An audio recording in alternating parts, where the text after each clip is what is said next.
We are now through 5 weeks of the Connecticut season and only 2 undefeated teams remaining. It's a sad day, guys. Whenever the men in blue lose. It happens, though. We're down to 2. Shocker City and Team Moose. Putting me on the spot.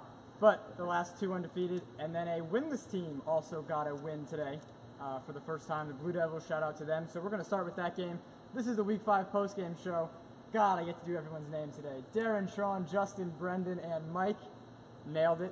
Tyler Feldman loves doing the names every week, as you saw last week. He's behind the camera, and he's deflated. Not defeated, as Run TMC was today, but deflated. Let's start with, forget about the throne. The game of the week can wait a second. We had the Blue Devils get their first win today, 85-32. They didn't just get their first win.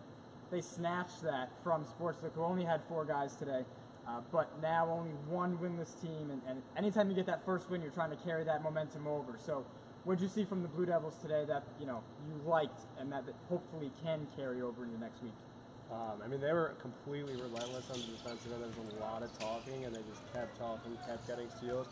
They had 5 guys in double figures and shot 60%. And by the end of the game, they were just having a bunch of fun, a bunch of dunks, a bunch of alley-oops. So good for them to get their first win. Very different from what we've seen in past weeks with them, right? Any other thing on the Blue Devils? We kind of all got a taste. Oh, no, that was 8 o'clock, right? Yeah. Anyone else? No? Sportsbook only had 4 people, right? But they were really playing on 3.5 as one of their guys got hurt. And the game just got out of hand way too fast for them. And Blue Devils just had all the momentum, and they really wanted that first win today. Yep, and you can tell that for sure. Let's move on to Run TMC and the Throne, our game of the week. 1 loss between the teams combined coming into today. And it is the Throne who hands Run TMC that first loss, and that's big because if those teams finish with the same record at the end of the season, the Throne does have that tiebreaker now. So that's where some of these big-time matchups, they're great on the court, they're great to see where teams stack up, but they're even more important come seeding time with those tiebreakers. So 80-63 again, the Throne with the win. Russ Payton was hitting threes, Eric Langston was hitting threes, and when that's happening, along with their ability to get to the basket and their size, it's a very difficult team to stop. Yeah, it's a very scary team when they're all hitting on all cylinders. They got out to a big lead early on and never really looked back. It was a high-paced, high-intensity game, and they just took over with it. And their size was definitely a big thing for you guys. You guys had a few players show up late, especially one of your biggest guys, so early on their size really, the score doesn't really reflect how the game was. It got close there, but it was still a good game overall. I'm laughing because I'm thinking about my plus-minus. I played like the first 4 minutes, like minus 15. That's not how you want things to go at the beginning of a game, that's for sure. Let's go over to Court 2, one of the better games of the night. Jays, trays, and fadeaways. I believe that's their 3rd win. I think they're 3-2. They take down the Young Kings 2-3. Yeah. Sorry, I'm giving them. I'm trying to be nice today. I'm in a good mood. 70-62. They take down the Young Kings, who also only had 4 guys. That's been a thing for that team, trying to get some depth here. But Jays look pretty good today. They get that win, and again, what'd you see from them that you liked? Yeah, both Joe Nemchek and Eddie Giovanni both had 24. They looked pretty good today. They started off well in the season, then they was on a 3-game skid.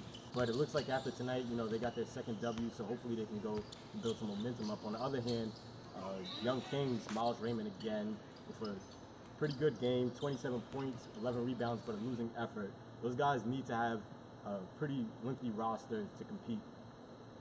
Yeah, definitely the depth was the whole problem. Even game the whole time. 4th quarter, legs started getting tired, and it led the Jays to another victory. Yeah, we mentioned the 4 players, but when you're shooting 37% from the field, it's just not going to help your team out, regardless of how many players are on your team. So, for sure. And let's move on now. The Rim Breakers and Dinner Serve. Another one of those good games on Court 2 for a half, 2.5 quarters maybe. I looked up and it was like a tied game near halftime, and so that was surprising for a little while. The Rim Breakers did put them away though, 97-76. So they continue to roll. They're one of those 1-loss teams now where we're getting a couple of those teams in that bunch right below the undefeated teams. But what'd you see from, what did Dinner Serve do well early, and then how did the Rim Breakers adjust to pull away? Well, I would say it's more of the Rim Breakers that were turning the ball over a lot. Okay. They were missing their two of their best players, Richard Bronson and Kayvon. But Gerald McLeese stepped up big time, 30 points. He had about 10 to 15 dunks during the whole game. So, those guys are for real, I think.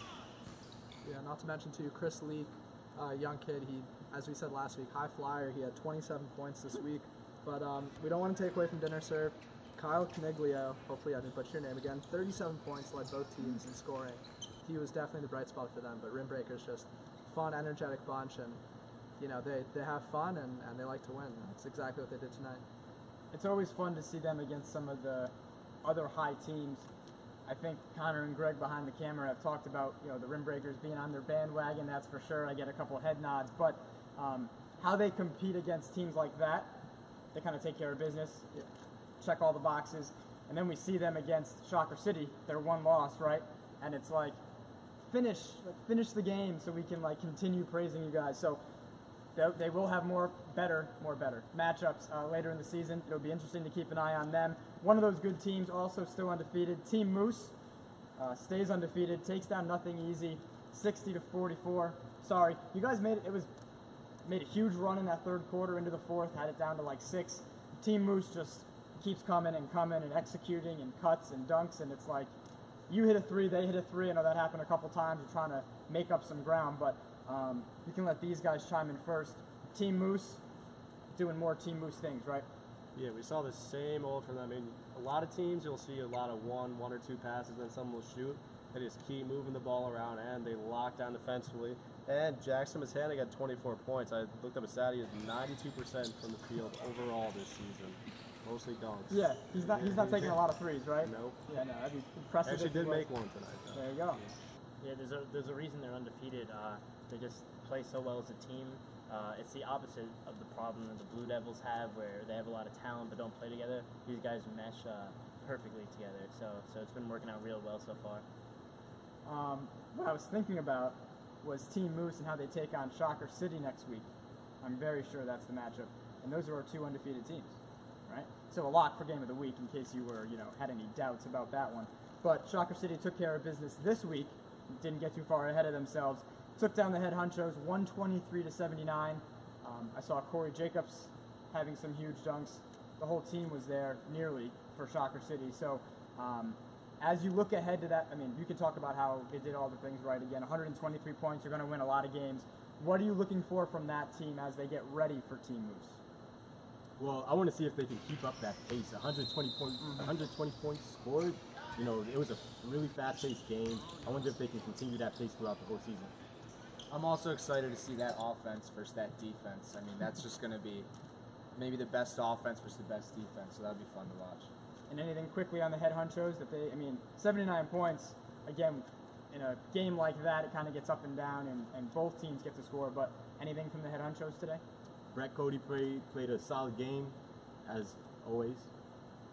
Nice. That's usually where it stops for that team. Right? So above the rim and Nick Strong, third win.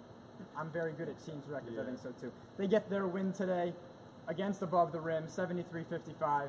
Again, only had 5 guys, back to their 5-guy lineup in the heat that was in sports today. But what did you see from that team?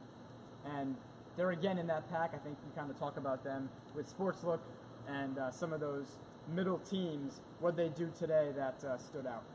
It was a really sloppy game from both teams early on. It was a 4-point game at halftime, and then Nick Strong just took over in the second half. They were clearly the better team, and they took care of business. So that's what I take away from them, just taking care of business against them. They also had 4 or 5 guys that scored double figures again.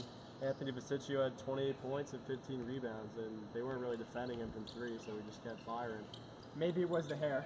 He had the cornrows going today. He's like, I got to be player of the week with the cornrows. He's like padding his stats out here. I'm like, when you do that, you don't get nominated. Once you ask to be nominated, that's not how things work, Chris Rudzinski.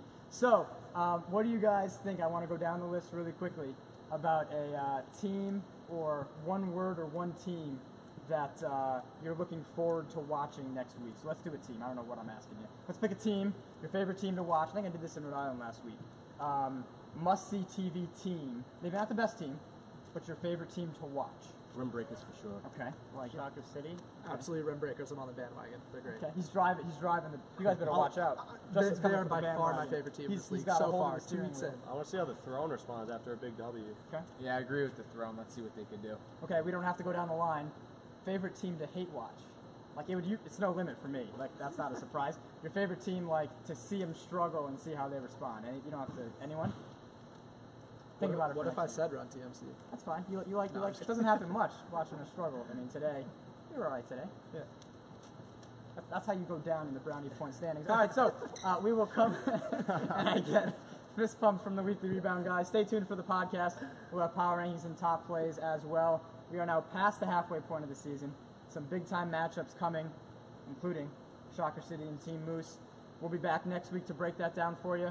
Good job, guys. You survived the heat. We did it. And we'll see you in Week 6. Hopefully it's not as hot on Monday, July 10th, here at InSports.